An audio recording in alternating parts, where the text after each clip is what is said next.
रामायण की अमृत धारा में आप सबका स्वागत है। सभी सुनने वाले सज्जनों को जय सिया राम जी।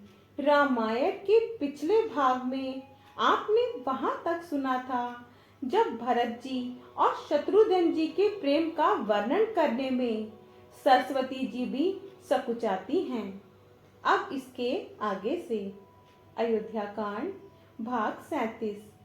सियापति रामचंद्र जी की जय, पवन सुत हनुमान जी की जय, उमापति महादेव जी की जय, जय जय सीताराम जी।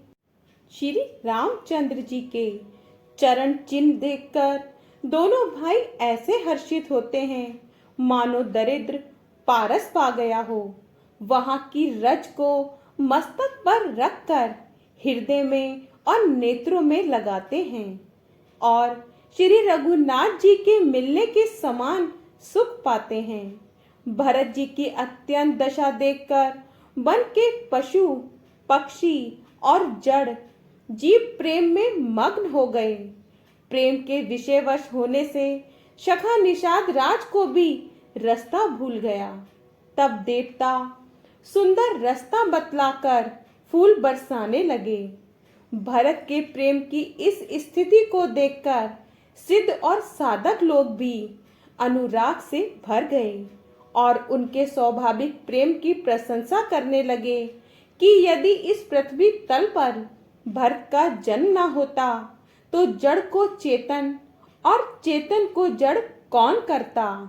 दोहा प्रेम अमिया मंदरु बिरहु भरतु पयोधि गंभीर, मथि प्रगटे सुर साधु हित, कृपा सिंधु रघुवीर सियापति रामचंद्र जी की जय, कृपा सिंधु रघुवीर सियापति रामचंद्र जी की जय। प्रेम अमृत है, ब्रह मंदराचल पर्वत है, भरत जी गहरे समुद्र हैं। कृपा के समुद्र श्री रामचंद्र जी ने देवता और साधुओं के हित के लिए स्वयं इस भरत रूपी गहरे समुद्र को अपने विरह रूपी मंदराचल से मथ कर ये प्रेम रूपी अमृत प्रकट किया है। सखा निषाद राज सहित इस मनोहर जोड़ी को वन की आड़ के कारण लक्ष्मण जी नहीं देख पाए। तभी भरत जी ने प्रभु श्री रामचंद्र जी के समस्त सुमंगलों के धाम और सुंदर पवित्र आश्रम को देखा। आश्रम में प्रवेश करते ही भरत जी का दुख और जलन मिट गया, मानो योगी को परमार्थ परम तत्व की प्राप्ति हो गई हो। भरत जी ने देखा कि लक्ष्मण जी प्रभु के आगे खड़े हैं और पूछे हुए वचन प्रेम पूर्वक कह रहे हैं, पूछी हुई बात का प्रेम पूर्वक उत्तर दे रहे हैं। सिर पर जटा है, कमर में मुनियों का वस्त्र बांधे हैं और उसी में तरकस कसे हैं। हाथ में बाण तथा कंधे पर धनुष है। वेदी पर मुनि तथा साधुओं का समुदाय बैठा है और सीता जी सहित श्री रघुनाथ जी विराजमान हैं। श्री रामचंद्र जी के बलकल वस्त्र हैं, जटा धारण किए हैं, श्याम शरीर है। सीता राम जी ऐसे लगते हैं मानो रति और कामदेव ने मुनि का वेश धारण किया हो। श्री राम जी अपने कर कमलों से धनुष बाण फेर रहे हैं और हंसकर देखते ही जी की जलन हर लेते हैं, अर्थात जिसकी ओर भी एक बार हंसकर देख लेते हैं उसी को परम आनंद और शांति मिल जाती है। लसत मंजु मुनि मंडली मध्य सिए रघुचंदु, ज्ञान सभा जनु तनु धरे, भक्ति सचिदानंदु सियापति रामचंद्र जी की जय, भक्ति सचिदानंदु सियापति रामचंद्र जी की जय। सुंदर मुनि मंडली के बीच में सीता जी और रघुकुल चंद श्री रामचंद्र जी ऐसे सुशोभित हो रहे हैं मानो ज्ञान की सभा में साक्षात भक्ति और सच्चिदानंद शरीर धारण करके विराजमान हैं। छोटे भाई शत्रुघ्न और सखा निषाद राज समेत भरत जी का मन प्रेम में मग्न हो रहा है। हर्ष, शोक, सुख, दुख आदि सब भूल गए। हे नाथ रक्षा कीजिए, हे गुसाई रक्षा कीजिए, ऐसा कहकर वे पृथ्वी पर दंड की तरह गिर पड़े। प्रेम भरे बचनों से लक्ष्मण जी ने पहचान लिया और मन में जान लिया कि भरत जी प्रणाम कर रहे हैं। वे श्री राम जी की ओर मुंह किए हुए खड़े हैं।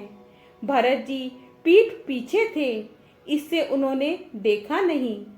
अब इस ओर तो भाई भरत जी का सरस प्रेम और उधर स्वामी श्री रामचंद्र जी की सेवा की प्रबल परवशता।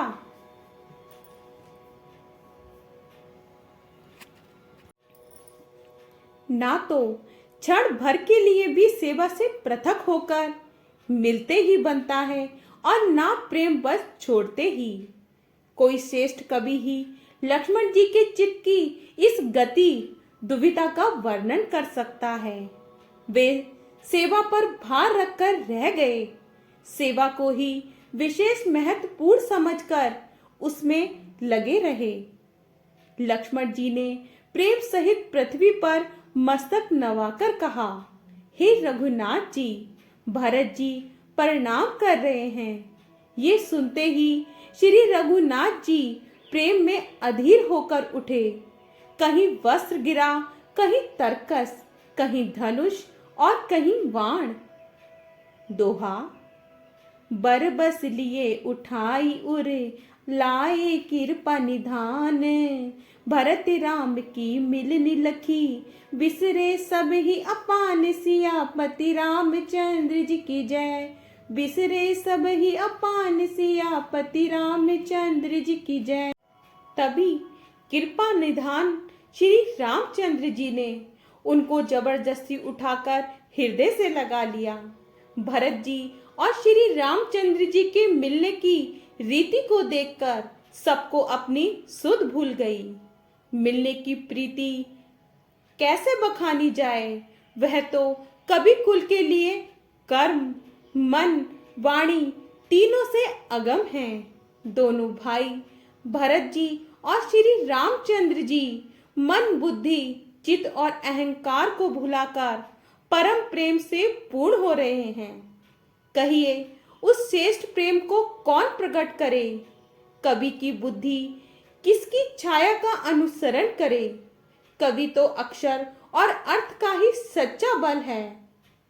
भरत जी और श्री रघुनाथ जी का प्रेम अगम्य है, जहां ब्रह्मा, विष्णु और महादेव का भी मन नहीं जा सकता। उस प्रेम को मैं किस प्रकार कहूँ? भरत जी और श्री रामचंद्र जी के मिलने का ढंग देखकर देवता भयभीत हो गए। तब देव गुरु बृहस्पति जी ने समझाया। तब कहीं वे मूर्ख चेते और फूल बरसाकर प्रशंसा करने लगे। दोहा, मिली सपे मेरी पुसूदन ही, केवटु भेटे उराम, भूरी भाई भेटे भरत, लक्ष्मण करत प्रणाम, सियापति रामचंद्र जी की जय, लक्ष्मण करत प्रणाम, सियापति रामचंद्र जी की जय। फिर श्री राम जी प्रेम के साथ शत्रुघ्न से मिलकर तब केवट निषाद राज से मिले। प्रणाम करते हुए लक्ष्मण जी से भरत जी बड़े ही प्रेम। तब लक्ष्मण जी ललक कर बड़ी उमंग के साथ छोटे भाई शत्रुघ्न से मिले। फिर उन्होंने निषाद राज को हृदय से लगा लिया। फिर भरत शत्रुघ्न दोनों भाई ने उपस्थित मुनियों को प्रणाम किया और इच्छित आशीर्वाद पाकर वे आनंदित हुए। छोटे भाई शत्रुघ्न सहित भरत जी प्रेम में उमंग कर सीता जी के चरण कमलों की रज सिर पर धारण कर बार बार प्रणाम करने लगे। सीता जी ने उन्हें उठाकर उनके सिर को अपने कर कमलों से स्पर्श किया। सिर पर हाथ फेरकर उन दोनों को बैठाया। सीता जी ने मन ही मन आशीर्वाद दिया, क्योंकि वे स्नेह में मग्न हैं। उन्हें देह की सुध बुध नहीं है। सीता जी को सब प्रकार से अपने अनुकूल देखकर भरत जी सोच रहित हो गए। उनके हृदय का कल्पित भय जाता रहा। उस समय ना तो कोई कुछ कहता है और ना कोई कुछ पूछता है। मन प्रेम से परिपूर्ण है। संकल्प विकल्प शून्य है। उस अवसर पर केवट निषाद राज धीरज धरकर और हाथ जोड़कर प्रणाम करके विनती करने लगा। दोहा। नाथ साथ मुनि नाथ के, मातु सकल पुर लोग, सेवक सैनप सचिव सब, आए बिकल वियोग, सियापति रामचंद्र जी की जय। आए बिकल वियोग, सियापति रामचंद्र जी की जय। तब निषाद राज कहता है कि हे नाथ, मुनि नाथ वशिष्ठ जी के साथ सब माताएं, नगर निवासी, सेवक, सेनापति, मंत्री सब आपके वियोग से व्याकुल होकर आए हैं। आगे का भाग कल। जय सिया राम जी। अगर आपको पसंद आए तो लाइक शेयर कमेंट्स कीजिए और हमारे चैनल को सब्सक्राइब कीजिए। जय सिया राम जी।